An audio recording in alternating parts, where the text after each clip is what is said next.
good afternoon and welcome live to Monza for the first of 20 races in the 2005 World Touring Car Championship. Eduardo de Freitas waves off the grid in front of packed grandstands here at the Autodromo Nazionale di Monza. 2 races this afternoon for the first of 10 race weekends in this brand new World Touring Car Championship format. Good afternoon, I'm Martin Haven. Alongside me is our hero of speed, David Leslie, the man who makes sense of all the options that the teams have on their plate today. David Leslie, BMW a little bit surprised as much as Alfa Romeo and us that they were fastest in qualifying in yesterday's cold, damp session. But today the temperature's a little higher, maybe some 15 degrees more track temperature, even though Monza is still a pretty frigid place. Expect to see the Reds wedge back on form in race trim? I definitely think so. The Alfa Romeos, they said they were disappointed that they weren't on the front row. We, along with everybody else, we expect them to be there. They were expecting to be there. They're not quite sure why they're not. BMW said, well, we'll take it anyway, thank you very much. We'll have the front row with which one is it, Dirk Muller and Garcia on the front row, so they're there. But these red cars, these Alfa Romeos, they are very quick in a straight line. They always have been. This is a power circuit. This is all about having power, all about having grunt. So you've got the BMWs and Alfa Romeos up front, you've got the Seats following on in behind that, and then immediately after that you've got quite a variation of cars going all the way back towards the back of the grid. You've got some of the new cars arriving here this year, the Chevrolets and the Ford Focus. Very big grid, 33 starters, and the 33 cars going into that first corner is going to be extremely exciting indeed.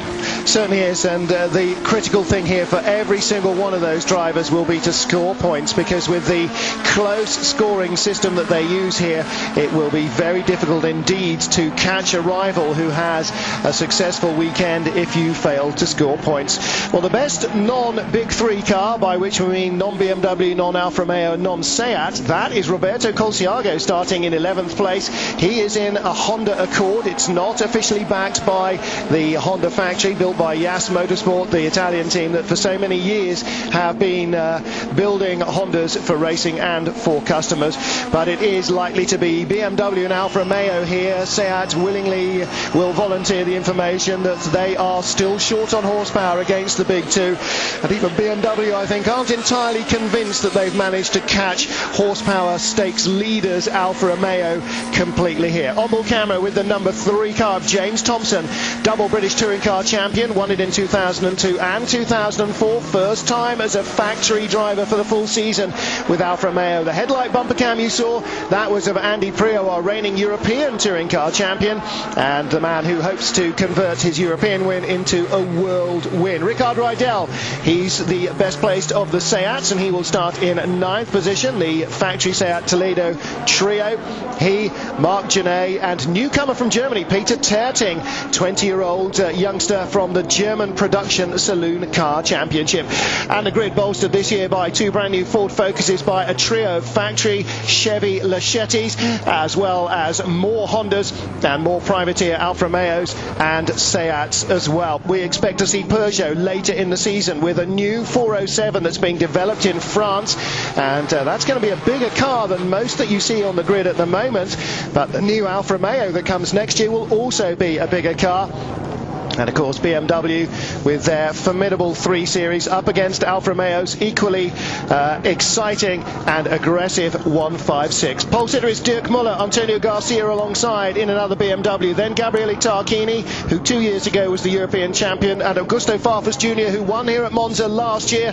Dr. Mario Tyson, with many thousands, if not millions, watching with anticipation this first of a new breed of World Touring Car Championships. Of course, Roberto Lavaglia won for BMW the first ever World Touring Car Championship in 1987. He runs Antonio Garcia's car and that of Alex Zanardi for BMW Italia Spain.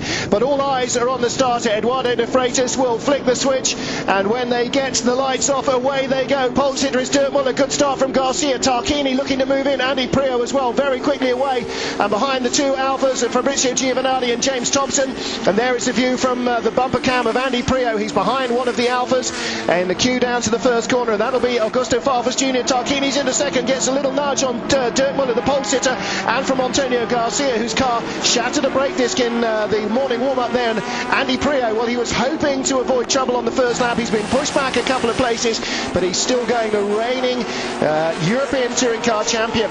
And Augusto Farfus coming around the outside of Gabriele Tarquini. Tarquini a little wrong-footed coming out of the chicane after that clash with Garcia, and Farfus moves up into third. The young Brazilian built a reputation last year for speed and fragility of mind. He clashed with his teammates and his rivals on a number of occasions, and he's certainly going to be one that everybody will be watching with very great interest. Behind them, the best of the Seats, Ricard Rydell and Jordi Hane, and it looked like Hane got away quicker from the grid to go up ahead of Andy Prio.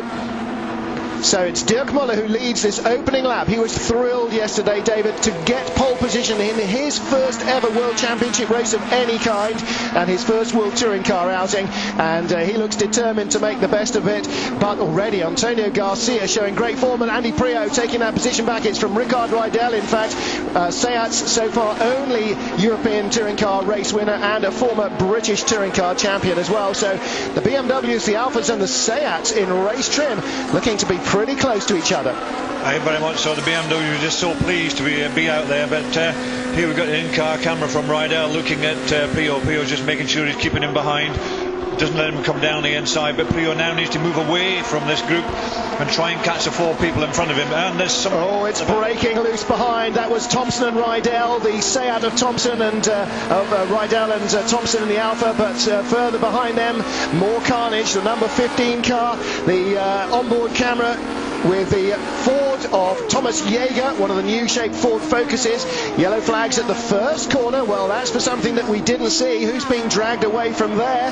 Let's pan down with the camera. No, we can't quite see it. It must have been one of the tail enders. There is Gabriele Tarquini, second, number 2 on the car. But let's have a look here. Well, there's Thompson and Rydell. Let's see who tangles further back. It's Prio who's... that's Jörg Muller. Jörg Muller, who qualified second but lost his early qualifying times, including his fast lap, for failing to spot a light that makes you go into the weighbridge when you come into the pit lane. It's a random thing, and he missed that, lost his fast time. Thompson right up behind Rydell, tapping him there into the Roggia, but it's still Dirk Muller from Antonio Garcia. Then the two Alfa Romeos, Farfus leading Tarquini, and that was Giovanardi coming by inside Thompson. So James Thompson being eased to the back of the Alfa Romeo pack. Well, David Leslie, the Alfa Romeos normally and the Seats don't get away quite as quickly as the BMWs, but it looks like they've made strides there. That was Stefano D'Aste's car smoking after a collision off the grid. So maybe it was him that went off in the first corner. It could be, whatever it is, it's long gone out of the way, and the race carries on, but very, very frantic up front. These Alfa Romeos now. Thompson slipped back behind Giovanardi. He got him off the line. He was ahead of him, and it looked very comfortable with the car between them, but Giovanardi's obviously got the bit between his teeth, and he wants to be up there along with the rest of them. So you've got these two BMWs in front, two Alfa Romeos, then you've got Andy Prio, and then you've got the first of the Seats, then another two of the Alfa Romeos. So Alfa Romeos, all four cars right up there, and they just wanted to get as many points in the bag as possible towards the beginning of this season. Well, the car smoking off the line, in fact, was Giuseppe Ciro. He's been pulled away from the first corner, and I'm looking to see if Jörg Muller is still running. He's shown us 22nd position. He started from 18th on the grid. We saw him go into the gravel at the Parabolica last lap, and still the battle is on. Garcia looking to try and make a move on Dirk Muller, and the BMW Italia Spain car that Garcia drives last year would rarely have been in this position. This year they're much more confident. There's Ricard Rydell versus Fabrizio Giovanardi. Gio with Tarquini behind him. Giovanardi won 8 titles in 8 years for Alfa Romeo before moving to BMW in 2003. Winless that year as the champion, winless bar once last year in 2004. He's won 1 race in 2 years. Fabrizio Giovanardi really needs to make up some ground. Roberto Colciago's Honda Accord is going backwards, and he's also been shown the black and white flag, which means we don't like your driving, cut it out or you'll be in the pits for a stiff word. Dirk Muller still leads. Jörg's car is in the gravel.